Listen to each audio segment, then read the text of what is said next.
So Boer Japaner het 'n program wat hulle actually besig is met watertafelproewe. Kyk watter cultivars werk die beste ensovoorts. Ek praat met 'n brein, ek gaan my meer vertel hoe werk hierdie ding en hoe voeg hulle vir jou waarheid om seker te maak jy plant die regte mielie op die regte spot. Die brein lyk dit. André, goed en jy? Nee wat, doodstil rustig. Ons stap so 3 tree vorentoe, nê. Kyk nou mooi posisioneer ek jou nou, nê. Okay, julle is besig met 'n watertafelprojek. Verduidelik my gou 'n bietjie hoe werk hierdie besigheid? Wat wil julle met dit bereik? Dankie. So ons die watertafelprojek is nou al so 3 jaar in 'n toetsfase. Ons plant verskillende van ons witbasters op die watertafels. Plant in verskillende gebiede van die watertafels en populasies en dan begin ons bietjie speel met kunsmis, pile, kaliumfosfaat en stikstof om die baster interaksie te toets op daai kriteria's. En ons het interessante inligting al uitgeleer daaruit, veral op ons baster uitkenning en baster reaksies. Nou maar, okay, kyk om 'n proef te doen is mos net een ding, nê, maar jy het toe half 'n gestandaardiseerde proses, hè, hoe jy hierdie goeters doen. Yes. Ensovoorts. Hoe werk julle goeie? So ons bou herhalings in die proses om seker te maak ons kry nie net een punt van verwysing nie. En ons het toets oor verskillende gebiede van die watertafel areas ook. Iets wat ons baie oor opgewonde is dat ons sien ons identifiseer en bestuur ons basters uit 'n plasingsoogpunt lekkerder uit die resultate wat ons sien en leer. Op die kunsmiskant het ons nog nie goeie resultate gekry nie. Dis 1 jaar op 1 perseel. Alles ek uitgeloog. Dis nie of woe. Sê. Of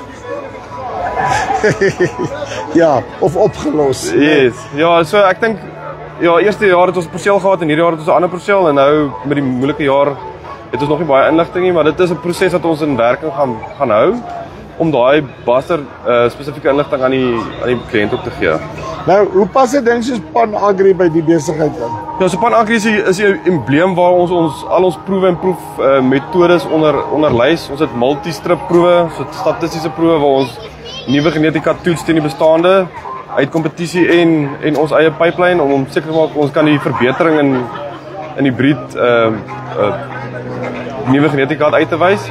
En dan het ons ook maar ons populasieproewe of product placement proewe ook wat ons doen. So al daai klasproewe val onder die Pan Agri probleem om die plaasgeoriënteerde oplossings of boerdery georiënteerde oplossings by die boer. So dis half 'n gestandaardiseerde ding wat julle oral gebruik en seker maak best practices hoe om proewe. Yes, best practice op die hybride okay, gebied. Nou wat het jy nou al wys geraak uit hierdie watertafel besigheid uit? Ja, so dis 'n lekker vraag. Ons het gesien dat ons genetika verskillend reageer op plantpopulasie en dan die worteluitdrukking binne die profiele en dan ook kopuitdrukkings en sekere cultivars het dan vereis dat daar hoër plantpopulasies geplant moet word en ander nie hoër plantpopulasies geplant moet word nie. So dis daai lekker agronomiese beskrywings wat ons met 'n boer kan bespreek. En nou gaan ek jou lekker gooi met 'n doosie, né? Dis reg. Rywytes ook nog in die pakkie ingooi rondom. Ja, so dit is iets wat mense ook nog wil kyk, definitief. Ek dink daar is baie gesprekke rondom rywytes, veral in hierdie watertafelgebiede, daar's verskillende kombinasies. Elke ou het 'n treinspoor of hy het weierrye of hy het 5-voet rye, so moet ons daai vergelykings ook in die toekoms probeer kyk na. So dit is ook iets waar ons wil kyk. Omdat dit nou nog nie in sy skoene is, het ons nog nie by almal uitgekom om daai praktyk gebaseerde inligting te kry nie, maar dit is iets wat ons nog kyk. Hoekom het julle spesifiek gefokus op die wit? Wel, hier is in die watertafel area. Watertafel area is wit hoofsaaklik. Ons het nog nie regtig gekyk op geel nie, maar dit is iets wat ons definitief na kyk wil ook. Okay.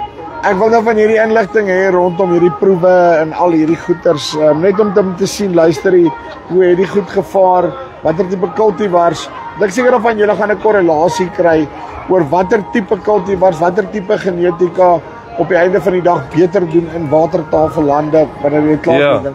Maar waar kry ek van die inligting? So die inligting word van die landboukundige kant ontleed en evalueer en dan word dit met ons verkoopsverteenwoordigers gedeel en dit word heel waarskynlik ook die kliënte gedeel wanneer daar gesprekke om die tafel gemaak word. So dit is beskikbaar. Dit is by die landboukundiges en by die reps beskikbaar in hierdie watertafelgebiede. So, hoe sê hulle? Vra net. Vra net, dis reg. Uitstekende brein. Dankie baie. Dis reg. Right, so. Julle weet, julle is hier in die Watertafelgebied. As jy Nampo toe kom draai by Pannar, praat met 'n brein. Hulle gaan jou meer vertel van daai goed. Dit is by ons om te sien hoe hulle hierdie tipe van goeders deurkom, want dis 'n baie selektiewe areas in die land en dat hulle actually bereid is om die tyd en effort in te sit om seker te maak dat jy die regte put, die regte plek in die grond sit. Dis die van Farm Spice af. Nampo 2025. Tot volgende keer. Groete.